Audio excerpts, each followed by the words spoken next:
sometimes she'll be interfering with her left foot, with her right foot. And I feel like it's just hard for me to start getting that leg up. What I'll do is I'll come up, and from here, she thinks I'm going to go right knee, and I just shoot my left knee forward. I take my left knee, I bring it up high by the armpit, and I just cut it across my partner's forehead. Now, when she tries to play, go ahead. You can easily control her and beat her because we have the height. Okay? Whenever I see the right knee is going to be hard from here, the left knee comes up. If I just try to step over the knee like this, it won't work. So what I do is I go extreme high towards the armpit.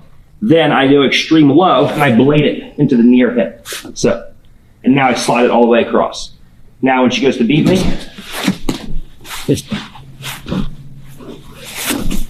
they can always maintain top position and have a winning strategy. Okay? So we try to go right knee, left knee, right knee, left knee until one of them works. Right? If I'm going up with the left knee, she goes to beat me. As we both go to play.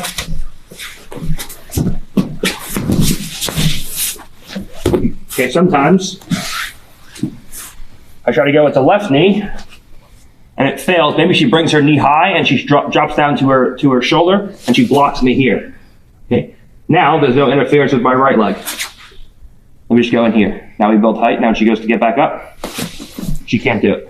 So if she blocks me with one, if her legs are relatively low, and she interferes with the right knee here, it's easy to go with the left knee. If I see I go with the left knee, and she puts all of her defenses to stop the left knee, and we just go right knee. And now we just play right from there.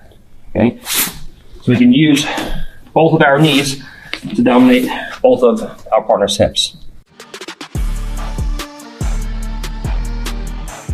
All right, so whenever we build, obviously we looked at the elbow cut before, but specifically whenever we build height and we feel like we can't get a knee to our partner's hip, because of the fact that we're building height, this always gives us the ability to start sagging back and hitting perfect elbow cuts, okay? So whenever I see, specifically from positions,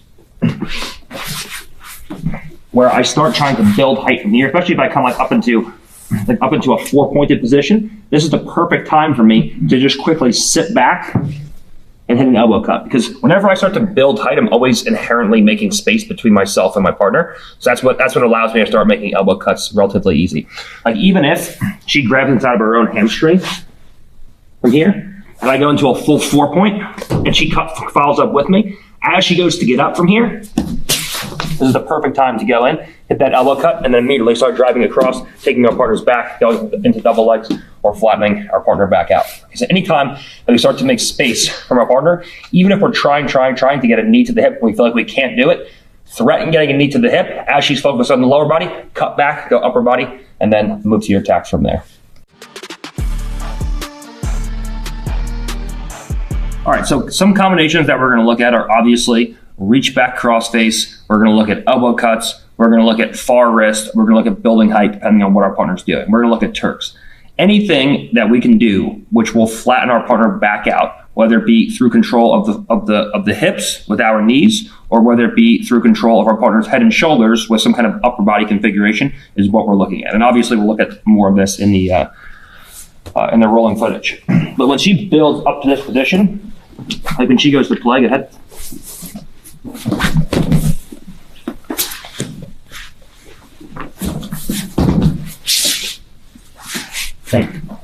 We're looking to use combinations here where we keep that bottom leg trapped first and foremost, and looking to start flattening my partner out. Go ahead.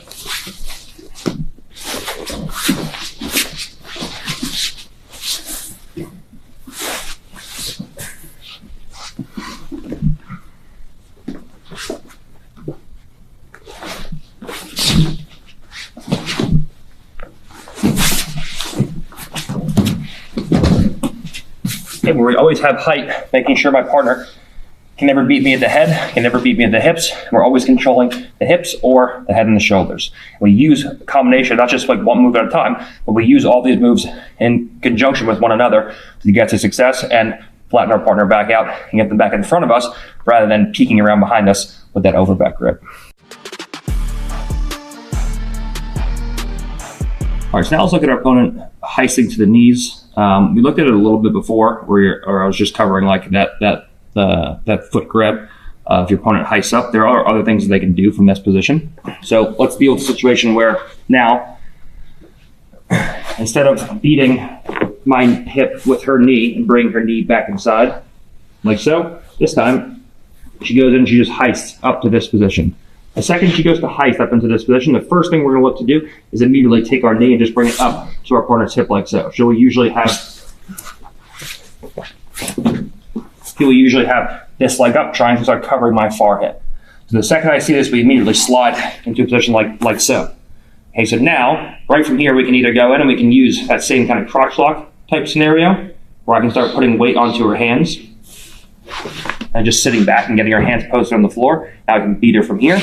Okay, or if from here, I feel like she goes to start posturing up, then we can start taking a grip inside of our own hamstring, just playing in like so. So now when she goes to move me around, I'm just wedged into her, and we can start playing a game where now we can start moving around behind her.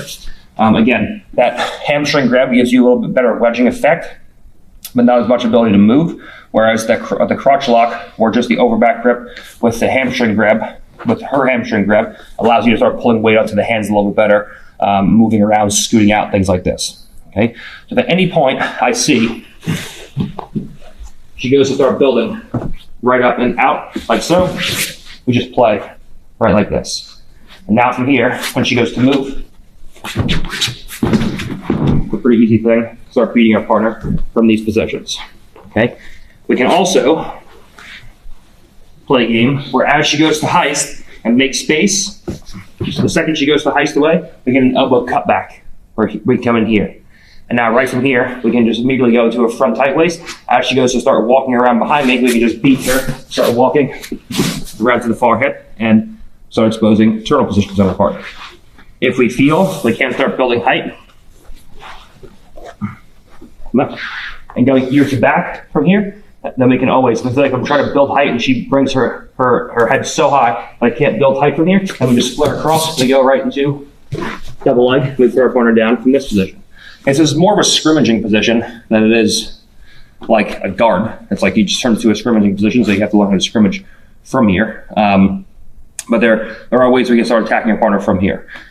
Another thing she can start doing, if she goes to get up from positions like this, is instead of grabbing my foot, like we talked about a little bit before, she can overwrap my leg. You'll see Craig do stuff like this a lot. And now this is potentially more of a problem because I have she has my actual knee controlled from here. If she controls my knee from a position like this, and I feel like I can't immediately start to get behind, like if she comes up, I can go here. Now when she goes tries to go around my knee, it's going to be hard if I can get behind the elbows. Anytime I can get behind the elbows, it's going to be great, just like we did before. The problem is where I can't get behind the elbows, and we're in situations like this. Worst case scenario, she starts stepping over and uses a Costoto hook on my leg like so. This is a relatively easy thing to deal with. Okay, you're not in the best position. Like you've let your partner get everything they wanted. Like I would never let someone get here. Like the second someone goes to heist up, come back. If we're not going to hit an elbow cut, the second we're here and she goes to extract and come up, like I'm just here right away. So like this is like you're letting your partner, you're like giving like a reaction that you would like never give, and you're letting your partner get to like absolute best position and then trying to fight out from there. But you just never give these reactions. But in the event that in some way that your partner can get up, hook a Costoto, and then overwrap your knee like this. Okay? From here, all we're going to look to start doing is putting in a far side thigh pry, opening up the knee the best we can, in case she'll obviously have my knees tucked together. But we're just going to start immediately driving our right leg back, sprawling our right leg back, and then checking our partner's hips. So when she goes to start running across, we're just going to play here. Start using this thigh pry to start putting pressure on my partner's hips. So when she goes to start knocking me down, it's going to be difficult in this position. Okay. Now, right from here, when she realizes that it's going to be hard for her to start playing, just play from here. The only way that she can really go from positions like this is she can start hitting a maki-komi to the far side, because I am pushing back into her. So when she reaches back and she goes to hit that maki-komi, as she goes to roll me through, we're going to come in and immediately lock in with a backhanded arm. Once we have a backhanded arm from here, now she'll be trying to keep my leg cups. She'll be playing from this position initially. Right from here, the whole thing is we're battling with our legs. From here, let's rotate. We're playing here. Now we can either go with the backhanded arm, we can go figure four. Backhanded arm is even preferable. Now, as we get to play from here, we just play the game. When she goes to start pummeling, we get our knee to the outside of the hip. And now we're just in situations where we have either figure four backhanded arm or tiki more, and we're behind our partner, ready to go into all of our attacks from here. Okay, so once she has my leg trapped, okay, now she can bring her, even if she brings her elbow to the floor, there's no back attacks from here. Okay, but as she goes to start escaping, I can just invert my knee. Now we can start building up to situations where we can go into good attacking positions. So even if you're an idiot and you let your partner get to the best position, there's still things that we can do from here. But the second she goes to heist, the second she goes to get up from here, I think I'm losing the hips. I don't want her to get up, so I cover the hips. If I literally lose the hips, we're just immediately playing here. Now, if we let our partner get to the absolute best position, which this is like, you have to be like a dead guy like this to happen. It's like 17 steps deep. Or like, she goes to heist, like she bridges into you, right? Because she can't just heist out of here because I'm here, right? So she tries to just heist, she can't do it. So she has to bridge into you. Instead of falling and exposing the back, you have to give the wrong reaction here. Now she can start heisting up. You have to miss the hips and not allow her to heist up. Not only do you have to miss the hips, but you have to miss the bottom leg as well. So come back. So from here, half grips. So I have to open up everything with my knees. As she goes to heist, I have to miss coming back with the leg to stop her. I have to miss blocking the hips. As she goes to get up from here, I have to miss posting on the knee. I have to miss opening up my knee. I have to miss putting her hands on the floor. Like, you have to miss a lot of things, okay? And then once she's up from this position,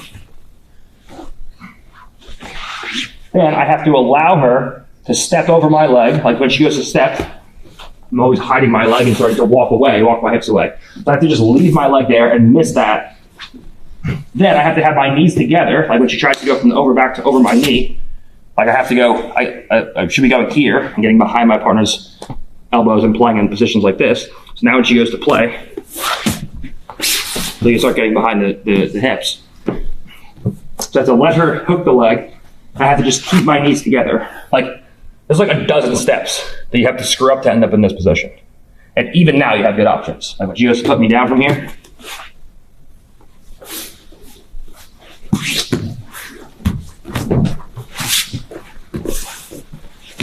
not going to be an easy thing to do. Okay, so even if you're just like you have no idea what's going on in the position, your partner gets the best position, like can get up and like glue your legs together, it's still hard to finish. But you should never even be there. But that's just some other things that can happen. So we covered like a foot grab where you can base your knee out. Now, if you're like extra dumb and you let your partner overwrap the knee as well, you can still recover with a thigh pry.